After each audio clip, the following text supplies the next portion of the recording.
बच्चों, मेरा नाम है मोहित और आपका स्वागत है हमारे यूट्यूब चैनल हिस्ट्री चैंपियन में। तो जैसा कि आप जानते हो, आपका जो पेपर होने वाला है हिस्ट्री ऑफ इंडिया, भारत का इतिहास फ्रॉम बिगनिंग टू 1200 बीसी से तक आपका सामने जो आपका जो पेपर होने वाला है, इसके बारे में अपन विस्तार से पढ़ेंगे। उसका अगला जो महत्वपूर्ण प्रश्न यूनिट नंबर 2 का, अशोक के अभिलेखों के आधार पर धम्म की प्रकृति और उनके प्रचार के उपायों का वर्णन कीजिए। मतलब अशोक के द्वारा जो धम्म नीति अपनाई गई उसके बारे में आपको विस्तार से बताना है और उनके प्रचार के लिए उन्होंने क्या क्या किया अपने धम्म की नीति को, उसके लिए विस्तार से बताना है। काफी ज्यादा महत्वपूर्ण प्रश्न है, अलग अलग विश्वविद्यालयों में प्रश्न आपके सामने देखने को मिलता है। विस्तार से पढ़े इससे पहले आपको क्या करना है, चैनल को सब्सक्राइब कर देना है, वीडियो को लाइक कर देना और अपने दोस्तों को जरूर से शेयर कर देना। ये वाली पीडीएफ आपको फ्री में हमारे टेलीग्राम चैनल पे मिल जाएगी। टेलीग्राम चैनल का लिंक डिस्क्रिप्शन में दे रहा हूँ, टेलीग्राम चैनल जरूर से ज्वाइन कर लेना। साथ के साथ मैं आपको बताऊं, आपको अगर अन्य वीडियो देखना चाहते हो इसी टॉपिक से संबंधित, तो प्लेलिस्ट का लिंक डिस्क्रिप्शन में दे रखा हूं, वहां से जाकर जरूर से पढ़ लेना। और फ्लिपकार्ट मंत्रा से अगर कोई प्रोडक्ट खरीदना चाहते हो तो ये व्यू प्रोडक्ट वो शॉप वाला ऑप्शन है यहाँ पर जाके क्लिक करके अगर कोई प्रोडक्ट खरीदोगे सबसे ज्यादा डिस्काउंट वो देखने को मिलेगा। जरूरी नहीं जो मैंने टैग कर रखा वही खरीदो, और कोई प्रोडक्ट भी आप जाकर खरीद सकते हो। चलो शुरू करते हैं अब अपन आपके सामने। सम्राट अशोक आपके सामने 268 से लेकर 232 ईसा पूर्व तक भारतीय इतिहास के सबसे महान शासकों में थे। देखो, चंद्रगुप्त मौर्य है जिनके द्वारा आपके सामने मौर्य समाज की स्थापना की गई। उनके जो पोते हुए जो आपके सामने वो कौन थे, जो सम्राट अशोक थे।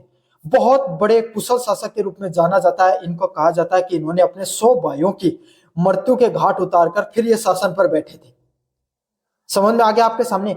फिर इन्होंने क्या हुई, उनके आसपास एक राज्य हुआ करता था, कलिंग राज्य, जिसपे इन्होंने क्या किया, वो कलिंग राज्य जो आज के समय का जो उड़ीसा वाला क्षेत्र देखते हो ना, वो कलिंग मगध के पास की आपके सामने एक जनपद हुआ करता था, एक राज्य हुआ करता था। उस पर इन्होंने क्या किया, अपना आक्रमण करने की सोची। क्यों? क्योंकि सभी राजाओं ने इनकी बात मान ली थी, लेकिन वो हार मानने के लिए तैयार नहीं था।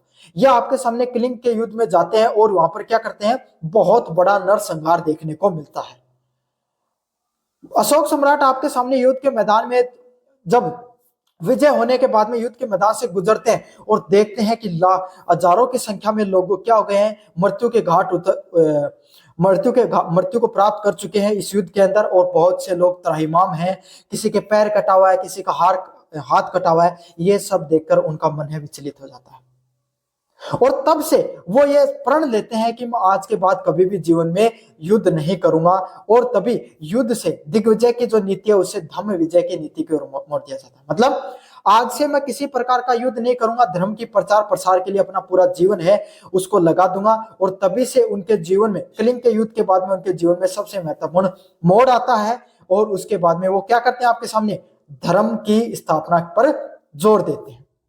और क्या है वो धर्म नीति जो आपके सामने पूरी दुनिया में उन्होंने फैलाने का कार्य किया, इसके बारे में अपन विस्तार से समझेंगे। समझ में आ गया आपके सामने। अशोक का धम्म कोई विशिष्ट धार्मिक संप्रदाय नहीं होकर बल्कि नैतिक आचार संहिता और सार्वभौमिक मूल्य वाला समुच्चय था। मतलब धम्म कोई प्रकार का आपके सामने कोई धर्म नहीं है। मतलब अगर अपन विस्तार से समझे तो धम्म नीति है, ये कोई धर्म नहीं है, कोई संप्रदाय नहीं है। जैसे हिंदू धर्म, मुस्लिम धर्म, ईसाई धर्म है ना, चिश्ती संप्रदाय, बौद्ध संप्रदाय, इस प्रकार का ना कोई धर्म है ना कोई संप्रदाय है, बल्कि ये जीवन जीने का एक प्रकार के अनुशासित जीवन जीने का तरीका है कि कोई व्यक्ति है, कोई समाज है, अगर उसको जीवन में आगे बढ़ना है तो उसको किस प्रकार का जीवन जीना चाहिए, शांति के साथ, सद्भाव व नैतिकता के साथ जीवन जीना चाहिए, उसके बारे में बताया गया है। एक व्यक्ति है, उसके जीवन में सदाचार का जीवन किस प्रकार से जीना चाहिए, उसके बारे में जो बताया गया है जो अशोक सम्राट के द्वारा, उसी को क्या कहा गया है, धम्म नीति के नाम से जाना जाता है। इनकी नीतियों के अलग अलग आपके सामने प्रमुख जो पॉइंट है उसके बारे में अपन पढ़ेंगे, प्रमुख जो उद्देश्य है। पहला पॉइंट है सार्वभौमिक नैतिकता। मतलब अशोक सम्राट है वो धम्म नीति में किसी एक ही धर्म को मानने वाले नहीं थे, बल्कि वो किसी धर्म को नहीं मानते थे, बल्कि किसको मानते थे, वैसे तो वो बौद्ध धर्म के अनुयायी रहे हैं आपके सामने, लेकिन सिर्फ एक धर्म को नहीं, सभी धर्मों को वो सामूहिक क्या देते थे, आपके सामने मान्यता देते थे। साथ के साथ लोगों से अपील करते थे कि उन्हें जीवन किस प्रकार का जीवन जीना चाहिए, सदाचारपूर्ण, अच्छे आचार करो, अच्छे कार्य करो, सही सुणता पूर्ण जीवन जियो। सही सुणता मतलब भाईचारे के साथ, एक दूसरे के साथ मिलजुल कर रहो।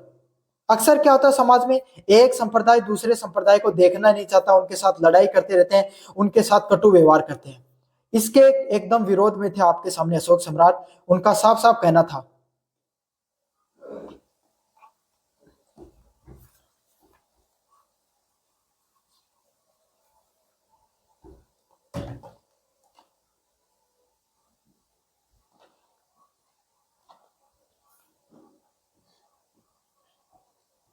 उनका साफ साफ यही कहना था आपके सामने कि जो पूरा का पूरा जो समाज है उसमें सभी लोगों को मिलजुल कर रहना चाहिए, साथ के साथ परोपकार जैसी जो नीतियां हैं उसको भी अपनाना चाहिए। इन प्रकार के जो सामान्य मनुष्य को जीवन किस प्रकार किसे जीना चाहिए, सभी धर्म को मानना चाहिए, मिलजुल कर रहना चाहिए, यही बात उनके द्वारा कही गई। इसको सार्वभौमिक नैतिकता के नाम से जाना जाता है। अगले वाला पॉइंट है आत्म नियंत्रण और शुद्धता। मतलब इन्होंने क्या कहा कि मनुष्य है, कोई भी व्यक्ति है, कोई भी धर्म है, उसको मानने वाले व्यक्ति को अपने जीवन में उसके अंदर अलग अलग प्रकार के अवगुण है। अवगुण मतलब गलत गुण होते हैं कोई व्यक्ति में, जैसे क्रोध हो गया, मतलब गुस्सा आ जाता है कोई व्यक्ति को, क्रूरता, दूसरे शिकार करना, कोई दूसरे व्यक्ति को परेशान करना, इस प्रकार की जो क्रूरताएं होती हैं, घमंड हो गया, ईर्ष्या जैसी अवगुण है, उनसे बचना चाहिए। उनका मानना था कि हर व्यक्ति के अंदर इस प्रकार के अवगुण पाए जाते हैं। भाई हर व्यक्ति आपके सामने, सभी को गुस्सा आता है, सभी को घमंड हो सकता है, किसी को भी इस ईर्ष्या का भाव सभी के अंदर होता है। तो इस प्रकार के जो आपके सामने अवगुण है वो हर व्यक्ति के अंदर मौजूद होते हैं, लेकिन हमें क्या करना चाहिए, हमें इस प्रकार के अवगुणों से बचना चाहिए और खुद को आत्म नियंत्रित है वो करना चाहिए। खुद को इन प्रकार के अवगुणों से बचाकर खुद पर नियंत्रण करना चाहिए। अगले वाला पॉइंट है माता पिता और गुरुओं का सम्मान। अभिलेखों में स्पष्ट रूप से उन्होंने क्या कहा कि अपने जो माता पिता हैं उनका सम्मान करो, गुरुजन और आपके जो बड़े हैं उन सभी लोगों का आपको क्या करना चाहिए, सम्मान करना चाहिए। क्यों? क्योंकि आपके सामने गुरु है, वही व्यक्ति आपको समाज में बता सकता है कि आपके लिए क्या हितकारी है, क्या अहितकारी है। आपके माता पिता है, उन सबके जो आज्ञा दे, जो आपको उपदेश दे, उसी के अनुरूप आपको जीवन जीना चाहिए। अगले वाला पॉइंट है उनका प्राणियों के प्रति अहिंसा। जो आपके सामने अशोक सम्राट है, उन्होंने क्या किया था, उन्होंने उनके द्वारा जो पशु हुआ करते थे उनकी बलि देने के वो क्या करते थे, साफ साफ विरोधी हुआ करते थे। उनके द्वारा जो प्रथम शिलालेख है उसमें उन्होंने इस चीज को लिखा गया है कि किसी भी प्रकार का शिकार करना, उन्होंने खुद भी शिकार करना बंद कर दिया था, जनता को भी शिकार करना बंद कर दिया था, और इस प्रकार के सामूहिक भोज, सामूहिक त्योहार जहां पर पशुओं की बलि दी जाती है उन पर उन्होंने पूर्ण रूप से बैन लगा दिया था। क्यों? क्योंकि वैदिक धर्म जो हिंदू धर्म हुआ करता था उसमें क्या हुआ करता था, उसमें जो बड़े बड़े यज्ञों का आयोजन किया जाता था और उसमें क्या करते थे, पशुओं को बहुत ज्यादा स्तर पे बलि दी जाती थी, इसलिए पशुधन की कमी भी देखने को मिली थी। इसीलिए भी इन्होंने इस प्रकार का क्या ये कार्य करने का काम किया था। अगले वाला पॉइंट आपके सामने दास व नौकरों के प्रति दयालुता। उन्होंने दासों और नौकरों के प्रति मानवीय व्यवहार करने का निर्देश दिया था। उन्होंने क्या कहा, जितने भी जो दास हैं और जो नौकर है उनके साथ आपको किस प्रकार का व्यवहार करना चाहिए, मानवों जैसा व्यवहार करना चाहिए। ऐसे नहीं कि आप अपने दास व नौकरों को एकदम कमजोर समझो, उनको आप एकदम प्रताड़ित करने का कार्य करो, नहीं, वो भी एक मनुष्य है, बशर्ते उनका काम आपसे छोटा हो सकता है, आपसे कमतर हो सकता है, लेकिन आपको वो भी मनुष्य है और उनको आपको उनके साथ मनुष्य जैसा व्यवहार करना चाहिए। अगले वाला पॉइंट है सर्वधर्म समभाव और सहिष्णुता। जो अशोक सम्राट है उन्होंने सभी धर्मों को क्या किया, एक जगह लाने का कार्य किया। ब्राह्मण धर्म, श्रवण धर्म व जो आजीविक धर्म है, इन सभी धर्मों को इन्होंने, सभी संप्रदायों को एक जगह लाने का कार्य किया।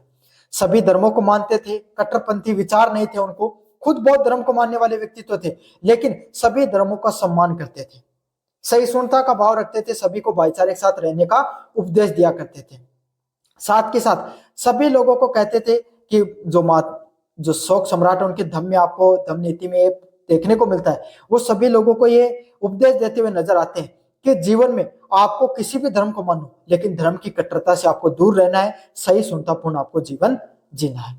और ये आपको कहां पर देखने को मिलता है, 12वां जो शिलालेख उसमें इस प्रकार का उल्लेख देखने को मिलता है।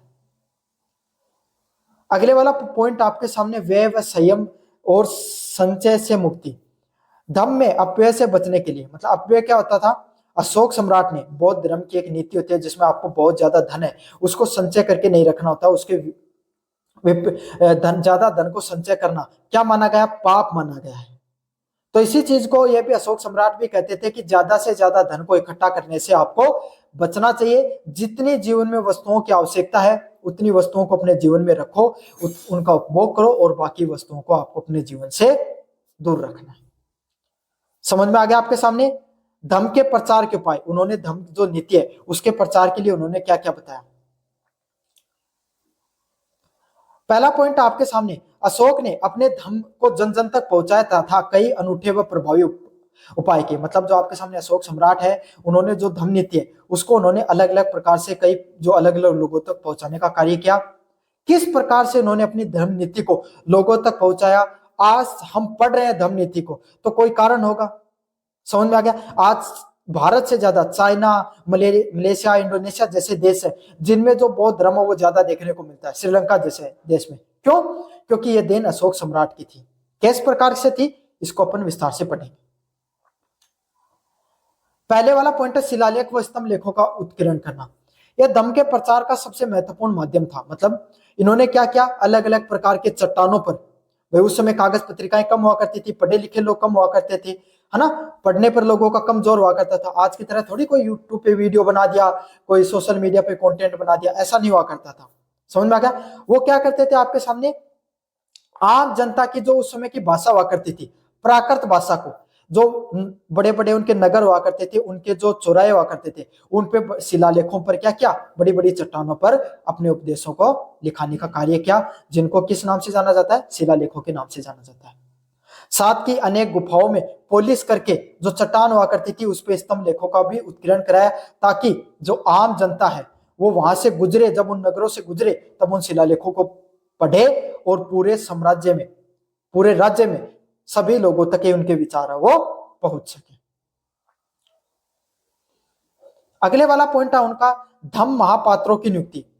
अशोक ने धम्म महापात्र नामक विशेष अधिकारियों की नियुक्ति की, जिनका कार्य धम्म के सिद्धांतों का प्रचार करना था। मतलब अशोक सम्राट ने क्या किया, एक धम्म महामात्र नाम के एक व्यक्ति है, जैसे आज के समय हिंदू धर्म में पुजारी होता है, इस्लाम धर्म में क्या होता है, ईसाई जो मौलवी होता है, इस्लाम धर्म में मौलवी होता है और ईसाई धर्म में पादरी होता है। भाई फिर से बता देता हूं अगर कोई गलती हो गई तो।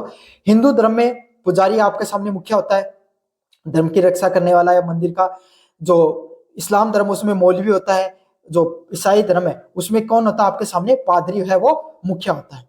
इसी तरीके से जो धम्म नीति है उसमें जो अपने धर्म होता है, जो धर्म होता है उसको क्या करने का, रक्षा करने का, धर्म की रक्षा करने का धम्म महामात्र नामक एक व्यक्ति है, एक विशेष अधिकारी, उसकी नियुक्ति की गई, जिसका कार्य क्या होता था, अलग अलग प्रकार के जो सिद्धांत होते थे उनका प्रचार करना, लोगों को जीवन में नैतिकता समझाना, और जो समाज है उसमें कल्याणकारी कार्य करना। मतलब समाज में जो अलग अलग प्रकार के कार्य होते हैं उस प्रकार के कल्याणकारी कार्य करना, लोगों को समाज में कैसे जीवन जीना चाहिए उसके बारे में बताना धम्म महामात्र नामक के व्यक्ति का कार्य होता था।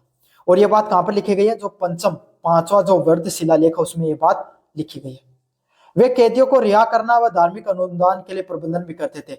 जो कैदी जिनको जो जीवन में सुधार हो गया है, जो धर्म को मानने लग गए, और जो धार्मिक अनुदान करने का भी प्रबंधन भी करते थे। मतलब अगर कोई धार्मिक आयोजन कराना है तो उसको नियंत्रण करने का इसका काम है, धर्म महामात्र का काम हुआ करता था। समझना कि भाई कोई सही से जीवन जी रहा है, नहीं जी रहा है, कोई गलत कार्य तो नहीं कर रहा है, इस प्रकार के कार्य करने का किसका काम होता था, धम्म महामात्र का काम हुआ करता था। अगले वाला पॉइंट है विदेशी राज्यों में धर्म का प्रचार करना। अशोक ने सीरिया, मिस्र, मैसिडोनिया, श्रीलंका जैसे विदेशी राज्यों में क्या क्या अपने धर्म प्रचारक भेजे। मतलब उन्होंने सिर्फ अपने साम्राज्य तक ही नहीं, भारत में ही नहीं, बल्कि विदेशों में भी जो आपके सामने क्या किया, जो अलग प्रकार का जो धर्म है उसको प्रचार प्रसार करने का कार्य किया। सीरिया, मिस्र, मैसिडोनिया जो उस समय की बड़ी सभ्यताएं हुआ करती थी उस तक उन्होंने अपने विचार पहुंचाने के लिए अपने राजदूतों को वहां पर भेजा। श्रीलंका में उन्होंने अपने पुत्र महेंद्र पुत्रिका संघमित्रा को धर्म की प्रचार के लिए भेजा। तो सोच सकते हो कि वो धर्म है उसके लिए जो बौद्ध धर्म है उसके लिए वो कितने आपके सामने क्या हुआ करते थे, दिल से जुड़े हुए थे, कितने ज्यादा उसको प्रचार प्रसार के लिए प्रयास करते थे। अपने पुत्र और अपनी पुत्रिका को भी उन्होंने क्या किया, पुत्री को भी श्रीलंका में प्रचार प्रसार के लिए, धर्म के प्रचार प्रसार के लिए भेजे। पुत्र का नाम महेंद्र था और पुत्री का नाम संघमित्रा था। अच्छे से याद कर लेना, कंपटीशन में भी सवाल देखने को मिलता है। अगले वाले पॉइंट की बात करें, राजकीय यात्राएं। अशोक सम्राट ने स्वयं ने धम्म की यात्राएं की, जिनमें वह भिन्न धार्मिक स्थलों का दौरा करते थे तथा लोगों से धम्म के सिद्धांतों की चर्चा करते थे। इस तरीके अशोक सम्राट है, उन्होंने क्या किया, जीवन ऐसे नहीं कि लोगों पर धम्म, जो बौद्ध धर्म है या फिर धम्म की जो नीति उसको थोपने का कार्य किया।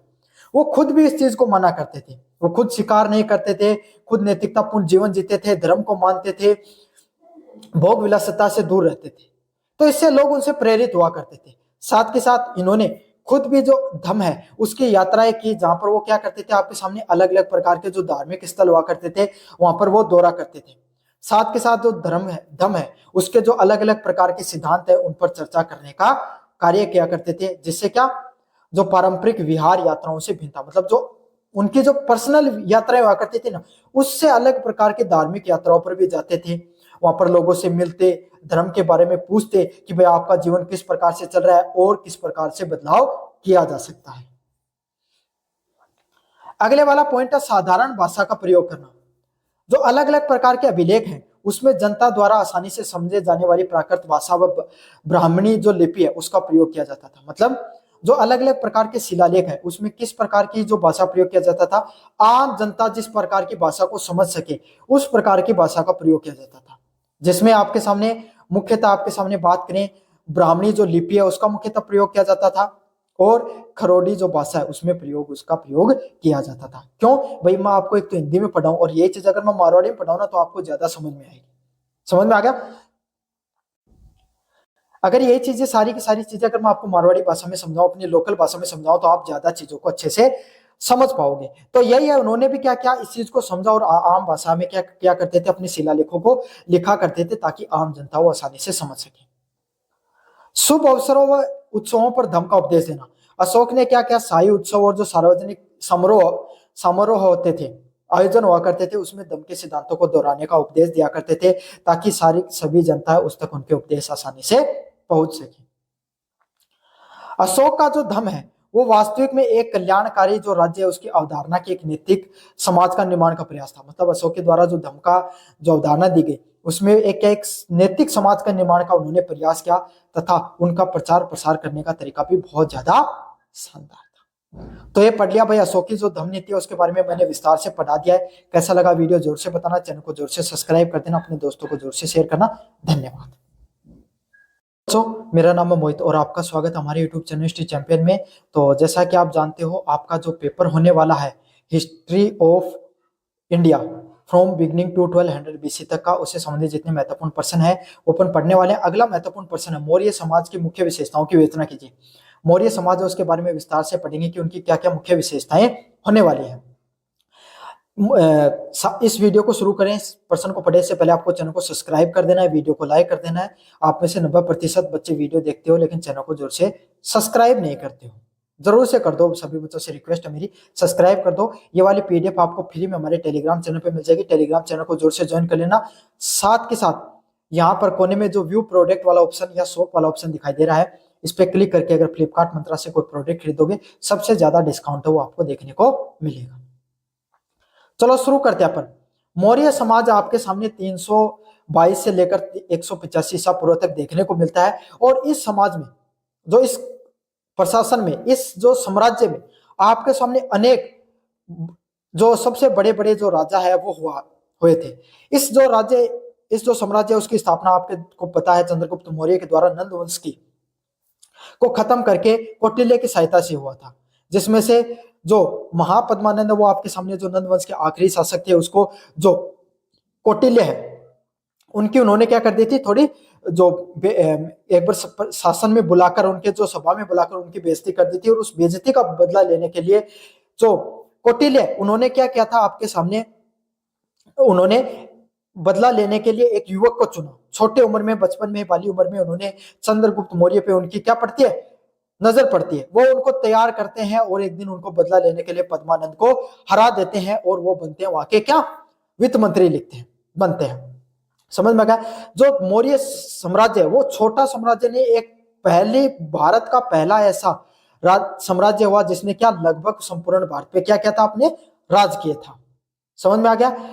उनके द्वारा, जो कौटिल्य, उनके द्वारा एक किताब का निर्माण किया गया जिसका नाम था चाणक्य या अर्थशास्त्र, और उनके ही राज दरबार में, चंद्रगुप्त राज के राज दरबार में एक मैगथनीज नाम का एक व्यक्ति आता है जिसके द्वारा इंडिका नामक क्या लिखी जाती है, किताब लिखी जाती है। ये दोनों किताबें, उसमें चंद्रगुप्त मौर्य के समय या मौर्य समाज में किस प्रकार की जो प्रशासनिक व्यवस्था देखने को मिलती थी उसके बारे में विस्तार से पता चलता है। तो आज अपन विस्तार से पढ़ेंगे कि मौर्यकालीन जो समाज था उसमें, मौर्यकालीन साम्राज्य था उसमें किस प्रकार की सामाजिक, राजनीतिक व अर्थव्यवस्थिक व्यवस्थाएं देखने को मिलती थी। पहले वाला पॉइंट है, इसके अंदर आपके सामने क्या देखने को मिलता था, केंद्रीकृत राजतंत्र देखने को मिलता था। केंद्रीकृत राजतंत्र क्या होता है आपके सामने, पूरा राज्य है वो आपके सामने एक व्यक्ति है, एक व्यक्ति के द्वारा नियंत्रित किया जाता था। समझ में आ गया? पूरा समाज, पूरा व्यवस्थित तरीके से जो राज्य वो देखने को मिलता था वो राजा के द्वारा, सम्राट के द्वारा नियंत्रित रहता था, जिसमें राजा वो सबसे बड़ा अधिकारी रहता था, उसके नीचे उसकी सहायता करने के लिए मंत्री परिषद हुआ करती थी, जिसमें विधिवेत्ता कौन होता था आपके सामने, जो अशोक, जो मौर्य साम्राज्य में जो कानून को संभालता था, जो आज के समय जज, जो सुप्रीम कोर्ट का जज होता ना, वही समझ लो विधिवेत्ता है आपके सामने मौर्य साम्राज्य में। सेनापति हुआ करता था और जो न्यायाधीश है वो हुआ करते थे। सेनापति क्या करता था आपके सामने, जो सेना को संभालने का काम करते थे, और न्यायाधीश है जो मैंने वो सुप्रीम कोर्ट जज के रूप में बताया गया, उसी प्रकार के कार्य करने का काम करते थे। उनकी शक्तियां असीमित थी, मतलब सारे के सारे साम्राज्य को संभालने का कार्य किसका हुआ करता था आपके सामने, सम्राट का काम हुआ करता था। समझ में आ गया? सारी शक्तियां किसके हाथों में होती थी, या समझ लो चंद्रगुप्त मौर्य या फिर जो मौर्य समाज के, मौर्य साम्राज्य के जितने भी राजा हुए उनके हाथों में हुआ करती थी। लेकिन वो मंत्री परिषद से सलाह लेते थे, क्यों? क्योंकि भाई एक व्यक्ति को सारी चीजों का ज्ञान नहीं होता है। समझ में आ गया? मंत्री परिषद की सलाह लेना भी जरूरी होता था। क्यों? क्योंकि जो चाहे विधिवेत्ता हो गया, सेनापति हो गया, चाहे न्यायाधीश हो गया, ये अपने क्षेत्र के सबसे समझदार व्यक्ति हुआ करते थे, तो इनसे क्या वो सलाह भी ले लेते थे। सम्राट की सहायता के लिए मंत्री, महामात्र और अध्यक्ष जैसे उच्च अधिकारी हुआ करते थे। मतलब सम्राट है उसको अलग अलग क्षेत्र में सहायता करने के लिए अलग अलग प्रकार के जो मंत्री है, जिसको मंत्रियों को अमात्य बोला जाता था, महामात्र जो आपके सामने धर्म से संबंधित आपके सामने सलाह देने का काम किया करते थे। भारत का पहला केंद्रीकरण उदाहरण है, मतलब भारत की पहला एक केंद्रीकृत साम्राज्य, एक ऐसा साम्राज्य जो सिर्फ एक व्यक्ति के हाथों में चलने वाला साम्राज्य, और सबसे बड़े क्षेत्र में जिसने राज किया वो कौन सा था, मगध साम्राज्य का चंद्रगुप्त मौर्य के द्वारा निर्मित किया गया साम्राज्य मौर्य साम्राज्य था। समझ में आ गया? केंद्रीकृत राजतंत्र पहला पॉइंट। अगला है प्रांतीय प्रशासन। साम्राज्य में को कई प्रांतों में विभाजित किया गया था, जैसे उत्तरापथ। उत्तरापथ मतलब जो साम्राज्य है, जैसे ये साम्राज्य है तो इसका जो उत्तर वाला हिस्सा है इसको उत्तरापथ के नाम से जानते थे। दक्षिणापथ, दक्षिणी हिस्सा होता था उसको दक्षिणापथ के नाम से जानते थे। अविंता, राष्ट्र व कलिंग जैसे जो अलग अलग प्रकार के क्षेत्र थे उनमें उनको बांटा गया था। क्यों? ताकि जो भाई अलग अलग क्षेत्र बना दिए, अब उसी के हिसाब से उनके मंत्रियों को वहां पर लगा दिया, उसी हिसाब से उनको क्या कर दिया गया, लोगों को काम करने के लिए रख लिया गया। इससे प्रशासन है वो व्यवस्थित तरीके से चलता था। जितने भी जो ये प्रांत हुआ करते थे, जिनको अलग अलग प्रांतों में बांटा गया, ये जितने उत्तरापथ, दक्षिणापथ, अवंतिका राष्ट्र, इसमें क्या हुआ करते थे, अलग अलग प्रकार के राजकुमारों को क्या किया गया था, वहां पर नियुक्त किया गया था, और वो सीधे क्या करते थे, आपके सामने जो सम्राट होता है उसके प्रति उत्तरदायित्व होते थे।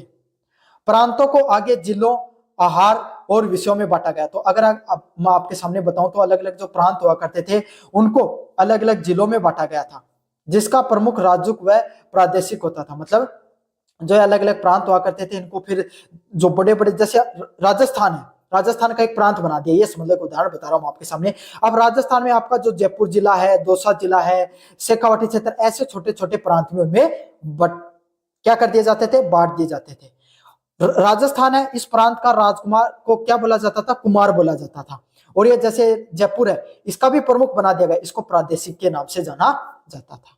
मुझे उम्मीद आपको समझ में आ गई होंगी चीजें। आपको जो जो चीजें अच्छे से याद हो उनको याद कर लो और समझ लो। नगर प्रशासन, मैगथनीज के अनुसार पाटलिपुत्र जैसे नगरों का प्रशासन 30 सदस्यों वाली एक नगर परिषद द्वारा चलाया जाता था। मतलब मैगथनीज के जो पाटलिपुत्र जो एक क्षेत्र हुआ करता था, वहां पर क्या होता था, 30 सदस्यों वाली एक परिषद हुआ करती थी। उनके द्वारा क्या किया जाता था, आपके सामने जो बड़ा राज्य है, बड़ा नगर है, उसमें उनके द्वारा पाटलिपुत्र जैसे क्षेत्र है उस पर राज किया जाता था। मतलब एक व्यक्ति नहीं, 30 सदस्यों की एक परिषद थी जो बड़े नगर है उसको संभालने का कार्य करती थी। जो 5-5 सदस्यों की 6 समितियों में क्या थी, विभाजित थी। मतलब उसमें भी 6 व्यक्ति 6 अलग अलग भागों में बांट दिया उस समिति को भी, और उसमें 5-5 व्यक्ति हुआ करते थे।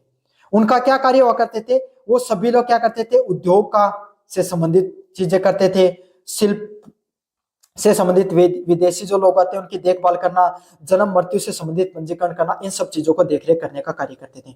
मतलब भाई सबसे ज्यादा व्यापार कहां पर होता है, नगर में होता है, और उस नगर मतलब क्या, शहर में होता है। तो उस समय सबसे बड़ा शहर कौन सा हुआ करता था, पाटलिपुत्र। तो पाटलिपुत्र को संभालने के लिए 30 लोगों को एक कमेटी बना दी। उस कमेटी को भी 6 भागों में बांट दिया और प्रत्येक में 5-5 लोग रख दिए। भाई कोई 5 लोग कौन से हैं, जो व्यापार के बारे में जानकार है, तो उन लोगों की एक कमेटी है। जनसंख्या कितनी बढ़ रही है उससे संबंधित 5 लोगों की कमेटी है। विदेशी लोग आ रहे हैं उनकी देखभाल के लिए 5 लोगों की कमेटी है। तो इस प्रकार से व्यवस्थित तरीके से नगरीय प्रणाली को किया गया था। समझ लो कितनी व्यवस्थित थी उस समय भी हमारे भारत के अंदर जो राजा हुआ करते थे वो कितने समझदार, किसने व्यवस्थित ढंग से प्रशासनिक प्रणाली चलाया करते थे। मौर्यकालीन न्याय प्रणाली से अत्यधिक सुदृढ़ था। मतलब मौर्यकालीन समाज है उसमें जो न्याय व्यवस्था वो बहुत ज्यादा मजबूत हुआ करती थी। सम्राट सर्वोच्च न्यायाधीश हुआ करता था। मतलब जो सम्राट हुआ करता था वो सबसे बड़ा अधिकारी हुआ करता था। जो सम्राट ने अगर कोई एक ऐसा मामला आ गया जिसमें क्या हुआ, बहुत बड़ा राजनीतिक मामला है, तो उसको सम्राट ने जो आदेश देता था वही अंतिम न्याय हुआ करता था। ग्राम स्तर पर ग्राम सभाएं हुआ करती थी। उच्च स्तर पे 2 प्रकार के न्यायालय, मतलब छोटे मोटे मामले निपटाने के लिए क्या हुआ करते थे, 2 प्रकार के न्यायालय रखी थी। और बड़े मामले हुआ करते थे उसपे तो राजा निर्णय लेता था, लेकिन छोटे प्रकार के 2 न्यायालय थी। पहले थे धर्म जो स्थायी न्यायालय, समझे, तो धर्म से संबंधित, विवाह से संबंधित, संपत्ति विवाद से संबंधित, अगर जो छोटे मोटे मामले होते हैं ना, घर से संबंधित दीवानी मामले जिनको बोलते हैं, वो कौन संभालता था आपके सामने, धर्म स्थायी जो न्यायालय थी वो संभालते थे। मतलब जो घर से संबंधित, भाई किसी का विवाह में कोई दिक्कत आ गई, कोई संपत्ति का विवाद है, 2 भाई आपस में लड़ लिए संपत्ति से संबंधित, है ना, खेती से संबंधित, कृषि से संबंधित, पशुपालन से संबंधित, कोई व्यापार में भ्रष्टाचार करता हुआ पकड़ा गया, तो इस प्रकार के जो आपके सामने जो छोटे मोटे मामले हुआ करते थे उसको धर्म स्थायी न्यायालय वो संभालती थी। अगले वाले न्यायालय आपके सामने कटक शोधक न्यायालय। इसका क्या काम होता था, फौजदारी मामले, जैसे कोई व्यक्ति ने चोरी कर ली, किसी ने डकैती कर ली, कोई राजद्रोह कर रहा है, मतलब क्या कर रहा है, राजा के खिलाफ क्या कर रहा है, षड्यंत्र रच रहा है, तो इस प्रकार के जो कठोर दंड हुआ करते थे उनको, जो लोग अपराधी हुआ करते थे उन सबको, अपराधियों को न्याय सुनाने का काम कौन करती थी, कटक शोधन नामक जो न्यायालय हुआ करती थी वो आपके सामने क्या करती थी, फौजदारी मामले हुआ करते थे, चोरी डकैती राजद्रोह जैसे मामले हुआ करते थे उनको संभालने का कार्य करती थी। अगले वाला पॉइंट आपके सामने सेना संगठन। कोई भी राज्य वो बिना सेना के आपके सामने आपको पता है कमजोरी रहेगा, तो इसी तरीके से मौर्य साम्राज्य हुआ करते थे उनके पास एक विशाल व संगठित स्थायी सेना हुआ करती थी। मतलब उनके पास बहुत बड़ी आपके सामने सेना देखने को मिलती थी, जिसमें आपके सामने पैदल सेना, घुड़सवार सेना, गज सेना, रथ सेना शामिल थी। मतलब अलग अलग प्रकार की सेना देखने को मिलती थी, जिसमें आपके सामने सबसे पहले पैदल सेना देखने को मिलती थी, समझ में आ गया। फिर घुड़सवार सेना, हाथियों की सेना और रथ सेना वो चला करती थी। मैगथनीज ने पाटलिपुत्र सेना प्रबंधन के लिए 30 सदस्यों वाली एक सैन्य परिषद का उल्लेख किया था। मैगथनीज उसने जो इंडिका नामक जो किताब लिखी थी उसमें लिखा था कि पाटलिपुत्र में जो सेना है उसको लगाया गया था, उसको संभालने के लिए जो 3 सदस्यों की एक सैन्य परिषद भी थी, जो वही परिषद उसकी बात की गई थी जो 6 समितियों में विभाजित थी, समझ में आ गया। तो वही जो 30 सदस्यों वाली जो समिति है ना वो सेना को भी संभालने का कार्य करती थी। सेना का कुशल प्रबंधन साम्राज्य की सुरक्षा व विस्तार के लिए महत्वपूर्ण था। मतलब अगर अच्छे से सेना कार्य करेगी तो इससे क्या है, साम्राज्य में सभी लोग अच्छे से रहेंगे, डर व्याप्त रहेगा, दूसरे राज्य के लोग क्या आप पर आक्रमण नहीं करेंगे। इसीलिए जो सेना है उसका बहुत ही समझदारी से, कुशलता से क्या किया गया था, प्रबंधन किया गया था। समझ में आ गया आपको अच्छे से प्रश्न। अगले वाला पॉइंट आपके सामने राजस्व व्यवस्था। भूमि कर है वो सबसे बड़ा हिस्सा हुआ करता था आपके सामने कर का, जिसमें दो प्रकार के कर लगते थे, जो उपज पर 1/4 व 1/6 भाग हुआ करते थे। समझ में आ गया आपके सामने, मतलब दो प्रकार के कर लिया करते थे। एक तो 1/4, मतलब 4 बोरी अगर आपके सामने अनाज की हुई, 1 बोरी राजा ले जाता था, जो ज्यादा उपजाऊ जमीन होती थी उस पर। जहां पर कम उपजाऊ होती थी वहां पे 6 बोरियों में से एक राजा वो लेकर चला जाता था। तो 25% और आपके सामने 16.5% आपके सामने कर देखने को मिलता था। उसके अलावा भी अलग प्रकार के कर देखने को मिलते थे, जैसे सीता कर, जिसमें राज की भूमि से आए। सीता क्या हुआ करती थी, सीता कर, या फिर एक जो कोई राज की भूमि है, जैसे कोई नगर है, उसमें कोई दुकान खोली है किसी ने, तो उस पे जो पैसा मिलता था राजा को, उसको सीता के नाम से जाना जाता था। बल्कि एक प्रकार का कर का ही भाग हुआ करता था। और आपके सामने जितना उत्पादन करते हो, भाई कोई आदमी व्यापार करता है, व्यापार में कोई लोहे के उत्पादन कर रहा है, कोई मिट्टी के बर्तन बना रहा है, तो इस प्रकार के लोगों से कर लिया जाता था। उसको किस नाम से जाना जाता था, भाग के नाम से जाना जाता था। और इन सब कर्मों जो कर हुआ करते थे, इसको समाहर्ता राजस्व संग्रह का अधिकारी हुआ करता था, वो संभालता था, संग्रह करता था। कौन संग्रह करता था, समाहर्ता नामक एक राजस्व अधिकारी हुआ करता था, वो इसको क्या करता था, संग्रह करने का कार्य करता था। और साथ के साथ एक सिंचाई करने का भी कर हुआ करता था। क्यों, अलग अलग प्रकार की नहरों का निर्माण किया था, और नहरों के माध्यम से जो सिंचाई होती थी उसके माध्यम से जो कर लिया जाता था, उनको जो नहरों को व्यवस्थित तरीके से रखने के लिए उसको भी सिंचाई कर भी देखने को मिलता था।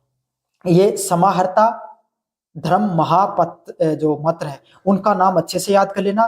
कोई जब आप इन सब के नाम लिखो तो नीचे अंडरलाइन जरूर कर दिया करो। जब आपका जो टीचर है वो कॉपी जांच करे तब उसकी आंखों में वो पड़े और वो आपके अच्छे से नंबर दे। गुप्तचर व्यवस्था, कोई भी राज्य है उसको सही से चलाने के लिए वहां के गुप्तचर होने बहुत जरूरी है। भाई कोई राजा आपके खिलाफ कोई कूटनीति तो नहीं बना रहा है, कोई गुप्त नीति तो नहीं बना रहा है, इसलिए गुप्तचरों का बहुत ज्यादा महत्व हो जाता है। मौर्य साम्राज्य में कुशल व व्यवस्थित जो विस्तृत गुप्तचर प्रणाली थी। अगर अपन विस्तार से समझे तो मौर्य साम्राज्य हुआ करता था, इसमें एक ही बहुत ज्यादा कुशल और विस्तृत आपके सामने गुप्तचर प्रणाली देखने को मिलती थी, जिसमें गढ़ पुरुष नामक गुप्तचर देखने को मिलते थे, जो संतरी या संस्था से विभाजित होकर पूरे साम्राज्य में फैले होते थे। मतलब एक अलग से विभाग बना दिया आपके सामने। गढ़ पुरुष नामक जो गुप्तचर हुआ करते थे, जो अलग अलग संतरी व संस्था नामक जो अलग अलग जो विभागों में विभाजित होकर पूरे साम्राज्य में फैले हुए होते थे। इनका कार्य क्या हुआ करता था, गुप्तचर यही काम करते थे, कोई राजा का विद्रोह करने का कार्य तो नहीं कर रहा है, कोई राजा के खिलाफ तो नहीं जा रहा है, कोई आपके सामने भ्रष्टाचार तो नहीं कर रहा है कोई, या फिर कोई आपके सामने जो दूसरा राज्य में भी इनको लगाया जाता था, ताकि ये पता चल सके कि कूटनीति के तहत कि कौन सा राजा है वो आपके खिलाफ क्या कर रहा है, जो आपसे संधि करना चाहता है, कौन आपके खिलाफ युद्ध करने की नीति बना रहा है।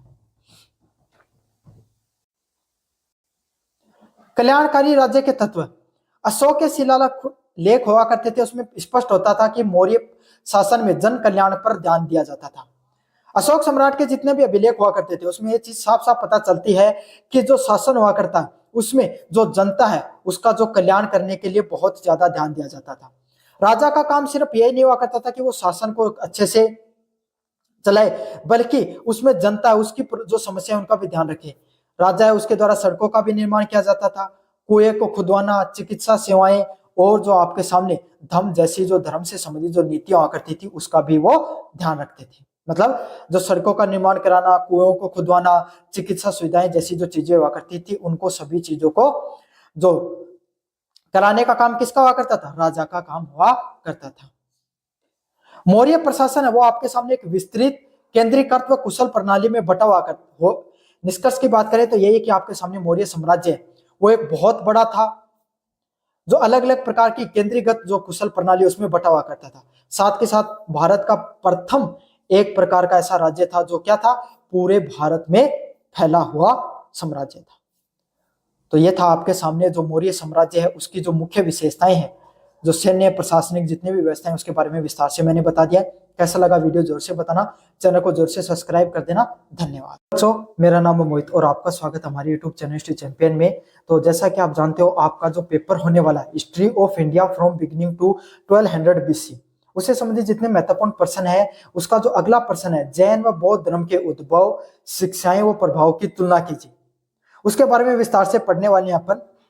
ये जैन और बौद्ध धर्म दोनों इसी के अंदर आपका टॉपिक, दोनों के दोनों चीजें इसी में कवर करवा दूंगा एक साथ। आपको बस वीडियो को पूरा देखना है, चैनल को सब्सक्राइब कर देना और अपने दोस्तों को जरूर से शेयर कर देना। ये पीडीएफ आपको फ्री में हमारे जो टेलीग्राम चैनल है, उस टेलीग्राम चैनल पे देखने को मिल जाएगी, तो टेलीग्राम चैनल को जरूर से ज्वाइन कर लेना।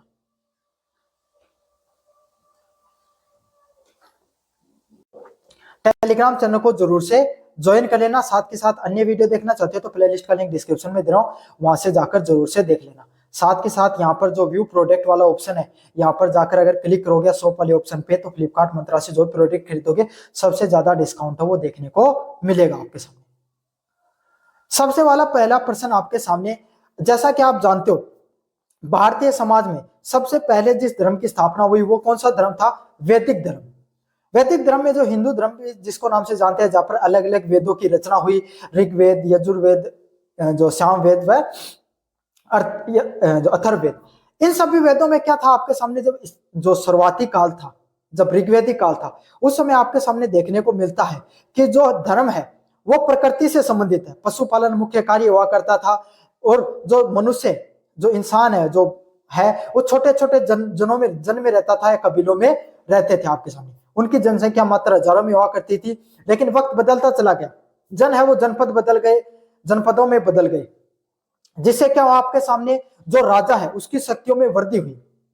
जनता है वहां पर क्या हुआ? समाज में जो वर्गीकरण देखने को मिले आपके सामने, जहां पर जो जाति व्यवस्था है, जो पहले कर्म के आधारित हुआ करती थी, अब वो वंशानुगत होने लग गई, और जो वैश्य व शूद्र है उनकी हालत बहुत ज्यादा बद से बदतर होती चली गई। बहुत बड़े बड़े कर्म कांडों के तहत आपके सामने जो पशु बलि देना, बड़े बड़े यज्ञ हैं, उनका क्या, यज्ञों का आयोजन करवाना, इन जैसी चीजें हैं उनका होने लगा। और ब्राह्मणवाद है वो उस समय बहुत ज्यादा अपनी चरम सीमा पर फैलने लगा। तो उस समय समाज में बहुत ज्यादा उत्पीड़ित वर्ग था, खास करके जो वैश्य व शूद्र वर्ग है, उनके द्वारा समाज में क्या हुआ आपके सामने? वो बहुत ज्यादा उत्पीड़ित थे।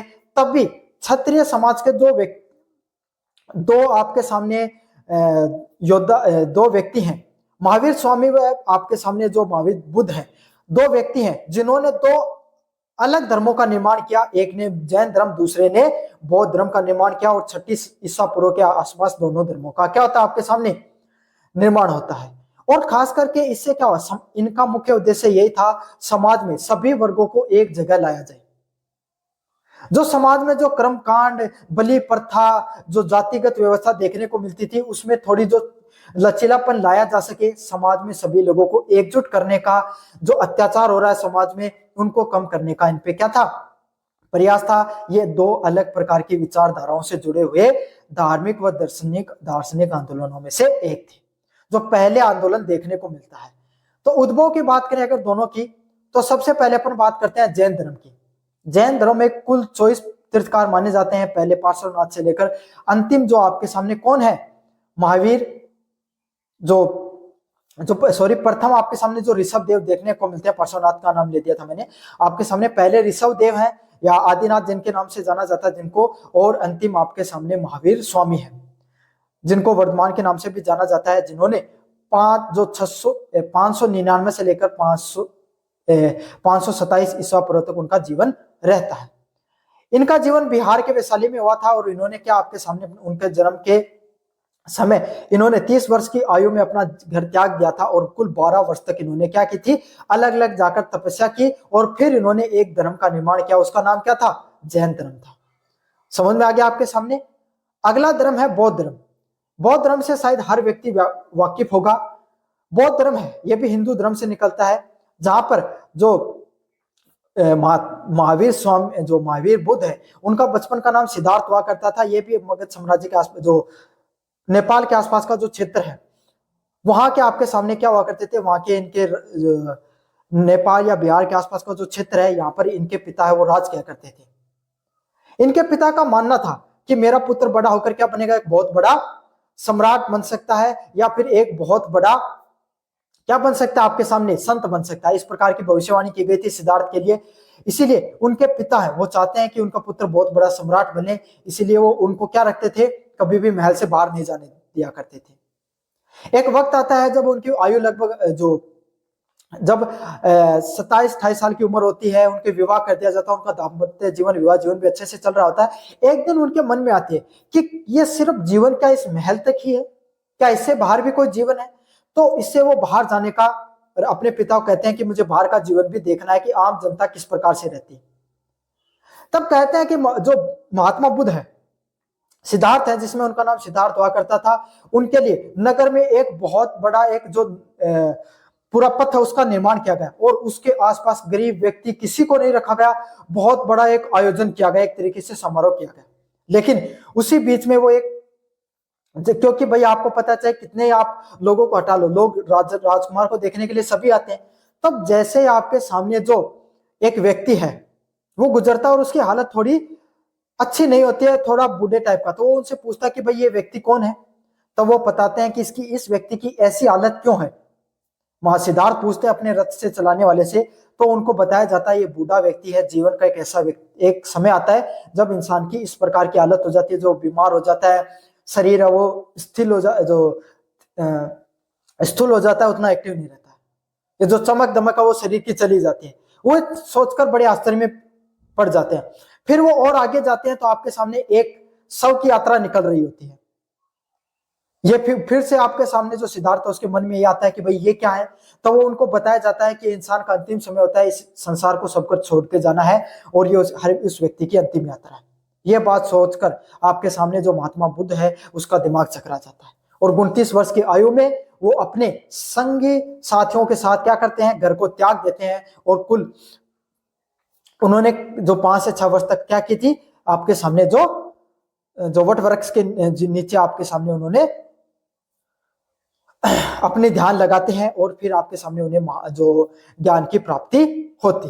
तो इस प्रकार से महात्मा बुद्ध का पूरा जीवन है, जिसके बारे में मैंने पूरा बता दिया। उनका जन्म है वो लुम्बिनी नामक नेपाल में जगह में हुआ था। मैंने बताया था नेपाल वाले क्षेत्र में उनके पिता वो क्या करते थे, राज क्या करते थे। समझ में आ गया आपके सामने, पूरी कहानी के माध्यम से सभी चीजों को बताया है। पहला पॉइंट है शिक्षाओं की बात करें आपके सामने। जैन धर्म और आपके सामने बौद्ध धर्म, दोनों में क्या समानताएं हैं, समझ में आ गया। अगर आपको जैन धर्म की प्रमुख शिक्षाओं से संबंधित पॉइंट आए तो आपको ये लिख देना है, बौद्ध धर्म से आए तो भी ये लिख देना है। अंतर कहां पर देखने को मिलेगा वो मैं आपको दोनों को अलग अलग भी समझा दूंगा। पहला, अहिंसा पर बल देना, चाहे जैन धर्म हो चाहे बौद्ध धर्म हो। मैंने बताया ना आपके सामने जो वैदिक धर्म हुआ करता था उसमें क्या बहुत ज्यादा क्या होने लग गया था, पशु बलि वगैरह देने पर जोर दिए जाने लग गया था। साथ के साथ वैसे व शूद्र लोग हैं, उनके जीवन भी अच्छा नहीं था, उनके ऊपर भी बहुत ज्यादा अत्याचार वो देखने को मिलता था। तो इसीलिए बौद्ध धर्म में आपके सामने, जैन धर्म में यही बात की गई कि दोनों धर्मों में जीवों के प्रति अहिंसा पर बहुत ज्यादा बल दिया गया, चाहे वो जानवर हो चाहे वो मनुष्य हो। दोनों पर यही बताया कि क्या, कि दोनों है अहिंसा पर आपको बिल्कुल अहिंसा आपको बिल्कुल भी नहीं करनी है, अहिंसा के मार्ग पर चलना है। यहां तक कि जैन धर्म में यह भी कहा गया है कि अगर कोई निर्जीव वस्तु है, अगर आप उसको भी अगर क्या करते हो, उसको भी परेशानी, उसको भी अगर आप उत्पीड़ित करने का, पीड़ित करने का ये करते हो तो उससे भी आपको पाप लग सकता है। मतलब इनके द्वारा जैन धर्म में तो निर्जीव वस्तुओं को भी सजीव की तरह माना गया। अगला पॉइंट है कर्म और पुण्य जन्म पर विश्वास। अगले वाला पॉइंट है क्या आपके सामने, दोनों ही कर्म के सिद्धांत पर विश्वास रखते थे। मतलब दोनों के दोनों, बौद्ध धर्म हो चाहे जैन धर्म हो, दोनों किस चीज पर विश्वास रखते थे, कर्म पर, कि अच्छे जीवन में कर्म करोगे तो जीवन में आपकी सदगति होगी, जीवन में आप आगे बढ़ोगे, आपको धर्म के अनुरूप आपके जीवन में बढ़ावा देखने को मिलेगा। साथ के साथ पुण्य जन्म के चक्र पर विश्वास रखते थे, साथ के साथ इस चीज पर विश्वास रखते थे कि आपका पुण्य जन्म होता है और इसी के आधार पर होता है, आपके कर्म के आधार पर। अगले वाला पॉइंट है जाति व्यवस्था की निंदा। दोनों ने ब्राह्मणवादी जाति व्यवस्था और कर्म कांडों का विरोध किया था। मतलब जो चाहे आपके सामने जो जैन धर्म हो चाहे बौद्ध धर्म हो, दोनों के दोनों मूर्ति पूजा पर विश्वास नहीं रखते थे। दोनों के दोनों जो बलि प्रथा है, यज्ञ प्रथा है, जो इतने आडंबर तीर्थ जैसी जो चीजें देखने को मिलती थी, इनका बिल्कुल भी सपोर्ट नहीं करते थे। यह ब्राह्मणवादी जो व्यवस्था थी, जातिवादी व्यवस्था थी, और जो कर्म कांड की जो व्यवस्था थी, उस पर वो क्या करते थे, आपके सामने उनके घोर विरोधी उनको माना जाता है, उन पर इन्होंने एकदम कटु वचन रखे थे। उनका यही मानना था समाज में आप मानवता का स्थान समाज में सबसे बड़ा है, सबसे ऊंचा है। मानवतापूर्ण जीवन जिए, सभी लोगों को एकजुट सहिष्णुता के साथ अहिंसापूर्ण आपको जीवन जीना चाहिए। समझ में आ गया? वही सबसे बड़ा धर्म माना गया इनके द्वारा। वैदिक ग्रंथों की अस्वीकृति, इन्होंने दोनों ने वेदों को ईश्वरीय उत्पत्ति व उनकी सत्ता को अस्वीकार किया। मतलब दोनों ने साफ साफ कह दिया कि वेद है वो किसी भी प्रकार के ईश्वर या भगवान के द्वारा की गई उत्पत्ति वो नहीं मानते थे। उनकी जो वैदिक धर्म में उन्होंने जो वेदों के बारे में कहा गया है कि भाई ये वेद है वो ईश्वर के द्वारा निर्मित किए गए, इसकी उत्पत्ति पर उन्होंने क्या सवालिया निशान उठाए थे। उनका ये मानना था ये मनुष्य के द्वारा रचित ग्रंथ है, ना कि कोई ईश्वर के द्वारा रचित ग्रंथ है। अगले वाला पॉइंट है संस्कृत की बजाय लोक भाषा का प्रयोग करना। चाहे जैन धर्म हो चाहे बौद्ध धर्म, दोनों ने क्या क्या आपके सामने प्राकृत और बौद्ध, जो जैन धर्म है इन्होंने अपने साहित्य की रचना है वो प्राकृत भाषा में, अपने उपदेशों को देने का काम प्राकृत भाषा में किया। बौद्ध धर्म ने पाली भाषा का प्रयोग किया अपने उपदेशों में, अपने साहित्य की रचना में, ताकि जो आम जनता है वो आसानी से समझ सके उनके साहित्य के, उनके विचारों को, उनके उपदेशों को। समझ में आ गया? तो ये 5 पॉइंट है वो आपको दोनों में समान रखने, अगर आप लिखोगे तब अहिंसा पर बल देना आपको अच्छे से लिखना है। धर्म, कर्म और पुण्य, जो पुण्य जन्म है उस पर विश्वास से संबंधित आपको पॉइंटों को अच्छे से लिखना है। जाति व्यवस्था की निंदा की थी इन्होंने, वैदिक ग्रंथों की अस्वीकृति की थी और संस्कृत की बजाय लोक भाषा का प्रयोग किया था। ये 5 के 5 पॉइंट आपको छोटे छोटे पॉइंट है, दोनों में समान रूप से लिखने। अब दोनों में अंतर क्या था? पहला पॉइंट आपके सामने अहिंसा। अहिंसा जैन धर्म में किसकी बात की गई थी? बहुत ज्यादा कठोर अहिंसा पर इन्होंने बात की थी। मन वचन कर्म से पूर्ण अहिंसा, मतलब आपको कोई व्यक्ति है, जैसे आप ऐसे सोचते ना मैं तो मेरा नौकरी लग जाओ मेरे दोस्त ना लगे, इस प्रकार के विचार आते हैं ना काफी लोगों को। मेरे अच्छे नंबर आ जाए उसके नहीं आए, इस बार उसके कम रिजल्ट आए मैं टॉप कर जाऊं क्लास में। तो इस प्रकार के गलत विचार भी नहीं लाने आपको, ना किसी को गलत वचन बोलने, इस प्रकार के वचन भी नहीं बोलने कि सामने वाले व्यक्ति उसको आहत हो जाए। वो उस जो जैन धर्म है उसमें इस प्रकार के वचन, जो कटु वचन हुआ करते थे, उसको भी अहिंसात्मक माना गया है। कर्म, कर्म से भी आपको कोई व्यक्ति है उसको जो जैसे आपने किसी को थप्पड़ मार दिया, किसी को आपने परेशान कर दिया, किसी की हत्या कर दी, इस प्रकार की चीजों को भी इन्होंने क्या मानी गई? अहिंसा माना गया। और उन्होंने कृषि को भी अहिंसा के अंतर्गत माना गया। क्यों? क्योंकि ये मानते थे निर्जीव वस्तुओं पर अत्याचार करना भी क्या है? हिंसा है। बौद्ध धर्म इतना कठोर नहीं था अहिंसा के प्रति, उन्होंने क्या बीच का मार्ग अपनाया, मध्य मार्ग। किसी भी जीव को हानि न पहुंचाना पर उतनी ही कठोर नहीं, मतलब इन्होंने यही कहा कि कोई जो पशु पक्षी हैं, खास करके मनुष्य हैं, उनको आपको ज्यादा क्या नहीं करना है? परेशान नहीं करना, उनको हानि नहीं करना और आपको शिकार नहीं करना है। समझ में आ गया? इन्होंने मध्यम का मार्ग किया। इन्होंने जैन धर्म की तरह ये नहीं कहा कि आपको सजीव के साथ निर्जीव वस्तुओं के खिलाफ अहिंसा करना भी क्या है? हिंसा के अंतर्गत आएगा।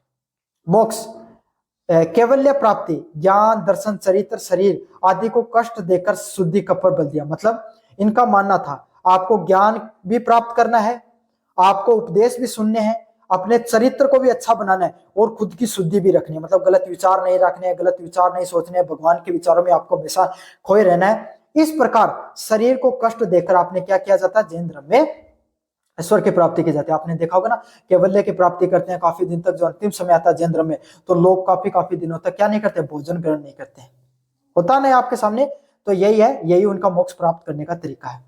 और इसको जैन धर्म में क्या बोला जाता है? मोक्ष प्राप्त करने के तरीके को कैवल्य के नाम से जाना जाता है। निर्वाण, तृष्णा का अंत करना, इच्छा का अंत करना। जैन धर्म में शरीर को कष्ट देकर मोक्ष की प्राप्ति की बात की गई है, बौद्ध धर्म में इच्छा को खत्म करके भगवान की प्राप्ति की बात की गई। भगवान बुद्ध के द्वारा षष्टांगिक मार्ग को बताया गया, जिसमें क्या? दुखों को अंत करना और उसके माध्यम से क्या करना? आपके सामने जो दुखों, षष्टांगिक मार्ग के द्वारा मोक्ष की प्राप्ति की बात की गई, जिसमें इच्छाओं को खत्म करो और इच्छाओं की खत्म हो जाएंगे तो आपके दुख ऑटोमेटिक खत्म हो जाएंगे और दुख खत्म हो जाएंगे तो आपको ईश्वर की प्राप्ति में बहुत ज्यादा सहायता होगी। दर्शन की बात करें, अनेकतावाद, मतलब ज्ञान सापेक्ष है, रहस्यवाद की बात की और आत्मा के अस्तित्व में विश्वास किया। मतलब इन्होंने क्या कहा? जो जैन दर्शन है उसमें साफ साफ कहा गई है ये बात कि आत्मा है वो यहाँ पर आपके सामने जो जैन धर्म के अनुसार पाई जाती है। इनके द्वारा अनात्मवाद, आत्मा के स्थायी अस्तित्व को नहीं मानते थे। मतलब बौद्ध धर्म में कोई भी आत्मा जैसी चीजों को नहीं माना जाता था, बल्कि क्षणिकवाद। वो ये कहा करते थे आपके सामने कि मनुष्य का जो जीवन है वो यहीं पर है, आप जैसे कर्म करोगे वो यहीं पर रह जाएंगे, यहीं पर आपको सारे कर्मों का निपटारा करना होता है। तीर्थकार की बात करें, आपके सामने 24 तीर्थकार देखने को मिले। पहले आपके सामने जो ऋषभ देव थे और अंतिम आपके सामने जो महावीर है, वो अंतिम आपके सामने तीर्थकार देखने को मिलते हैं। इसमें आपके सामने एकमात्र जो बौद्ध धर्म में आप सभी को पता है महात्मा बुद्धि वो एकमात्र गुरु रहे, वही आपके सामने संस्थापक रहे इनकी जो बौद्ध धर्म है उनके। ईश्वर की बात करें, ये ईश्वर के अस्तित्व को नहीं मानते थे, ना तो जैन धर्म वाले ईश्वर के अस्तित्व को मानते थे, ना ही आपके सामने बौद्ध धर्म वाले ईश्वर के अस्तित्व को मानते थे। फर्क कितना है, जैन धर्म के लोग हैं वो आत्मा को सबसे बड़ा मानते हैं, लेकिन आपके सामने जो जैन धर्म के लोग हैं वो आत्मा को सर्वप्रिय नहीं मानते हैं। उद्देश्य स्वयं की आत्मा को कष्ट सहकर मोक्ष की प्राप्ति करना, मतलब खुद को कष्ट दो तभी आपको मोक्ष को प्राप्ति होगी। लेकिन यहां पर आपके सामने बौद्ध धर्म में क्या था, दुखों की मुक्ति का मार्ग, मतलब दुखों को इच्छाओं के माध्यम से मार दो, इसी से क्या होगा, आपके सामने आपको मुक्ति मिल सकती है। निर्वाण का माध्यम इन्होंने बताया था। अब इनका क्या क्या समाज पे प्रभाव पड़ा, इसके बारे में भी अपन विस्तार से पढ़ लेते हैं। लगभग प्रश्न तो आपके सामने यही देखने को मिलेगा कि जैन धर्म व आपके सामने जो बौद्ध धर्म, उनकी प्रमुख क्या जो उपदेश थे उसके बारे में बताइए। तो ये तो ऊपर वाला प्रश्न, उसी में से आपके सामने जो कंप्लीट प्रश्न वो निकल जाएगा। इसके अलावा जो समाज पे क्या क्या प्रभाव पड़ा, दोनों धर्मों ने जाति व्यवस्था को, कठोरता को चुनौती दी, जिससे समाज में समानता का भाव बढ़ा। मतलब दोनों धर्म है, चाहे जैन धर्म है चाहे बौद्ध धर्म है, दोनों ने क्या क्या समाज में जो असमानता देखने को मिलती है, जो जाति व्यवस्था देखने को मिलती थी, खास करके जो क्षत्रिय जो वैश्य व शूद्र हुआ करते थे, उनको ना शिक्षा लेने का अधिकार था, ना धर्म को प्राप्ति करने का अधिकार था, ना वो बराबर क्षत्रिय व ब्राह्मणों के बराबर बैठ सकते थे। उनका हालत है वो समाज में बहुत ज्यादा खराब थी। तो उनको समाज में बराबरी का अधिकार दिलाने का किसके द्वारा कार्य किया गया, जैन व बौद्ध धर्म के द्वारा कार्य किया गया। शूद्रों और महिलाओं को सम्मानजनक स्थान दिलाया। साथ के साथ बौद्ध धर्म में धीरे धीरे महिलाओं को भी धर्म अपनाने का क्या मौका मिला। आर्थिक प्रभाव, कृषि प्रधान समाज में अहिंसा के संदेश ने व्यापार व वाणिज्य को बढ़ावा दिया। मतलब जिस समय कृषि है वो मुख्य आपके सामने उद्योग हुआ करता था, मुख्य अर्थव्यवस्था हुआ करती थी। इससे क्या, इस चीज से, कृषि से आपके सामने जो पशुधन है उसको बहुत ज्यादा उत्पीड़ित किया जाता था। तो ये जो अहिंसा का संदेश देकर या फिर शिकार के माध्यम से बहुत ज्यादा जो जानवर है उनको मृत्यु घाट उतारा जाता था। तो जो अहिंसा का संदेश दिया गया दोनों में, तो इससे क्या हुआ, जो जानवर है वो शिकारों के जानवर हैं उनके जो शिकार है उसमें कमी आई, और कृषि है उससे क्या हुआ, आपके सामने कृषि से लोगों ने अपना दिमाग हटाकर व्यापार व वाणिज्य को भी बढ़ावा देना शुरू किया। साथ के साथ कई व्यापारी है वो इन सभी धर्मों के क्या धीरे धीरे अनुयायी बनने शुरू हो गए थे। अगला है कला व स्थापत्य पर प्रभाव। स्तूप, चैत्य, विहार, गुफा, मंदिर व जैन मंदिर और प्रतिमाएं, कला व जो स्थापत्य का समृद्ध विकास हुआ। मतलब अलग अलग प्रकार के स्तूपों का निर्माण हुआ, चैत्य व विहारों का निर्माण होता है। मतलब अलग अलग प्रकार की बौद्ध धर्म से संबंधित जो चीजें हैं उसका उसमें निर्माण किया गया, जिसमें जैन धर्म की प्रमुख प्रतिमाएं हो गई है ना, जिसमें सांची विहार, बरहूत स्तूप व दिलवाड़ा के जैन मंदिर जैसे जो प्रमुख जैन मंदिर है उनका निर्माण किया गया। बौद्ध धर्म से संबंधित जो अलग अलग प्रकार के स्तूप हैं उनका निर्माण किया गया, जिसमें बौद्ध धर्म से संबंधित चीजें बताई गई, जैन धर्म से संबंधित चीजों को बताया गया, उनके प्रचार प्रसार किया गया। इससे एक अन्य कला, स्थापत्य कला का भी निर्माण होता है। साहित्य पर प्रभाव, धीरे धीरे जो आपके सामने जो जैन धर्म व बौद्ध धर्म है इसमें जो प्राकृतिक भाषा का, जो सामान्य भाषा, लोक जन की भाषा का प्रयोग किया गया, जिसमें पाली व प्राकृत भाषा प्रमुख रूप से प्रयोग की गई, जिससे क्या साहित्य अब धीरे धीरे क्या होने लगा, आपके सामने आम जनता तक पहुंचने लग गया। क्यों? क्योंकि आम जनता वो भी साहित्य को पढ़ने लग गई, उनकी भाषा में अब जो साहित्य की रचना होने लग गई थी पाली व प्राकृत भाषा में, तो सभी लोगों का धीरे धीरे साहित्य के प्रति भी रुझान बढ़ना शुरू हुआ।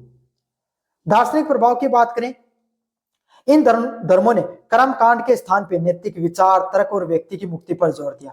ये जो आपके सामने जितने भी धर्म है इन्होंने क्या किया, जो कर्म कांड से ज्यादा जो नैतिक विचार होते हैं लोगों के उन पे और व्यक्ति की जो मुक्ति होती है उस पे इन्होंने जोर दिया। जैसे भारतीय दर्शन है वो उसके क्या धीरे धीरे नए आयामों से जुड़ने लगा।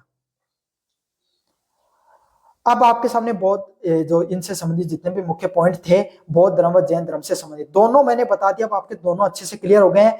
मैंने उनका क्या प्रभाव पड़ा समाज पे वो भी बता दिया, उनका उद्भव कैसे वो भी बताया, शिक्षाएं क्या थी प्रमुख वो भी बता दिया है। तो अब आपके सामने जो भी प्रश्न देखने को मिले आप अच्छे से कर लेना। वीडियो को जोर से लाइक कर देना, चैनल को जोर से सब्सक्राइब कर देना। धन्यवाद।